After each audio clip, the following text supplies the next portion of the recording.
And let me point one thing, which is once again said to us. The motion is there only good things coming from building a mosque? And we are saying yes. And what we have on the other side is, no, sometimes bad things could happen with anything. If you are going to build gym, some people could broken their arms, so don't do this. It's silly, it's a silly argument. We are talking about the principles, and the principles are, for the future of Greece, it's good to build the mosque because this is the reality of a pluralistic society with dignity and respect for all the citizens. Yeah. Professor Triandafyllidou, would you like to add anything to the... No, I think I will pass for the sake of more questions. Okay. Well, I wanted to pick up on Tariq Ramadan's last point there. It would depend, wouldn't it, about the gym, whether or not there was a history in this set of gyms of teaching people how to break arms. It would depend whether arm breaking were part of the curriculum. And it would be a very silly person who, if it was part of the curriculum in that particular gym, kept going anyway. Somebody in the audience asked if the fact that I'm an atheist is anything to do with this. I've no idea. It's possible, as it were.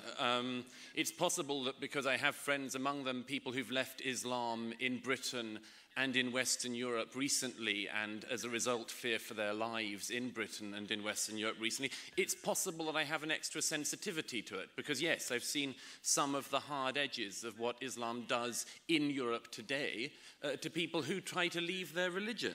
I just wanted to quickly pick up on another couple of points. Firstly, the issue here that Tariq Ramadan came up with about democracy in the Arab world, I don't blame him for it, but he obviously doesn't read any of my writing. I've never supported President Mubarak, and haven't up till now and won't now onwards.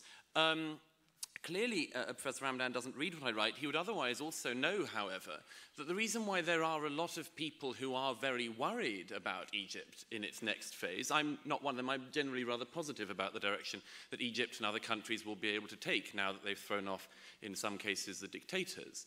Nevertheless, the reason why there is some fear is because of the terrorist movement started by your grandfather, Tariq, which poses such a threat to the Muslim Brotherhood, to Egypt and Egypt's future, because some of us are very fearful that, like the Brotherhood's offshoot, the Hamas in the Gaza, they will have one election once and murder the opposition, as the Hamas did. Finally, this has to be said. Tariq Ramadan said, the only word I know is pluralism.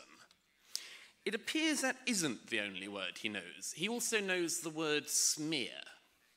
He knows, and I think you clearly underestimate this audience if you think you simply have to come to Greece and say that your opponents are pro-Israel lobby and that you'll be able to turn against them.